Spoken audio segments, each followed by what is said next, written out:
Good morning, artists. Today we're going to talk a little bit about our still life project that's coming up. We are going to be doing a still life drawing, and to add the realistic effects, we are going to be taking colored pencils and adding the color with the colored pencils. Now, if you look at my still life, which I have set up, the directions that I gave you last week for art were to just gather objects. And so if you look at my objects, you can see I have gathered different objects as far as texture. So the way that they feel. I have a pine cone, which is pretty rough. I have a plant, which is organic, soft. We've got the glass sprayer right here, which has those hard edges and again, more of a geometric and organic feel. I've got this little fake succulent here, which again would be organic.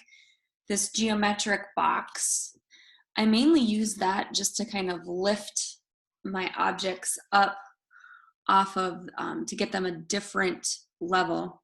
And then I've got that little metal elephant here in my foreground of my still life.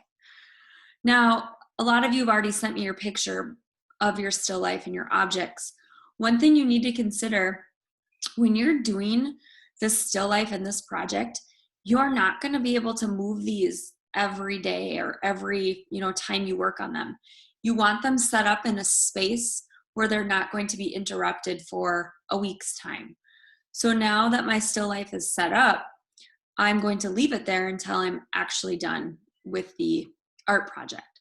So I have step 1 done, gathering my materials for the still life objects. Again, you should have 5 to 7 objects. I have completed step 2, which is setting it up, taking a picture of it, and just looking it over, making any adjustments. So for a lot of you that sent pictures for last week, you had objects that were literally just kind of laid out in a line. So you put like a water bottle and then a perfume bottle and then a plant kind of in a line.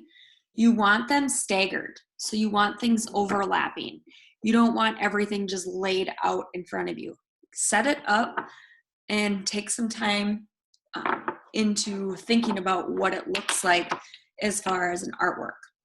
So I have my still life set up. There's layering. There's some things in the front, some things in the back. There's small objects. There's big objects. There are some objects that are smooth, some that are rough in texture. So after you get your still life set up and ready to go, remember, have it in a spot where it's not going to get interrupted. You're not going to have to move it all the time. Mine is on my drawing table and I'm not going to have to move it because I'm in a space where it can stay. Now I'm going to tell you a little bit about what the next step is, and then I will do a video demonstration for that, a separate video demonstration. So to review, you have gathered your still life objects for the project. This is a drawing, adding colored pencil for color. Your watercolor still life is next. I know some of you talked to me about the watercolor and wondering how you're going to get the watercolors. You will get those from your distribution, or they'll get delivered to you. So you have the watercolor paper and the watercolors. So you have a still life set up after you've gathered your various objects and you have a nice composition. Composition is kind of a confusing word.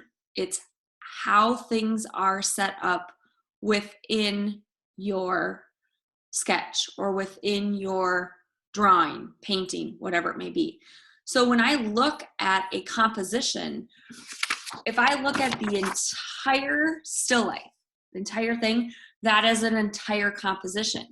But when I go to sketch it, maybe I'm focusing on just this area here, this small space here. That would be an entirely different composition. Or if I go in and just draw this area of the box, the succulent, and the glass, that is another complete different composition.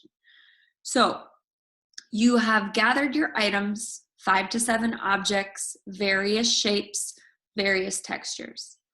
You have set them up in a space that is not going to get interrupted. You'll be able to look at them for a week's time. The next step is to make sure you have done your sketches for your composition. Some of you only did 1 because that's all you needed to do. Some of you did 3 because you wanted different compositions. So after you have gathered your objects, you've set them up into a successful still life, you're going to go in and do those sketches. That was your assignment from Friday. You just sketch out really quick 1 to 3 composition sketches, and then now you should have chosen one composition that is your best or that is your favorite. Now we're going to go on to the next part of the project.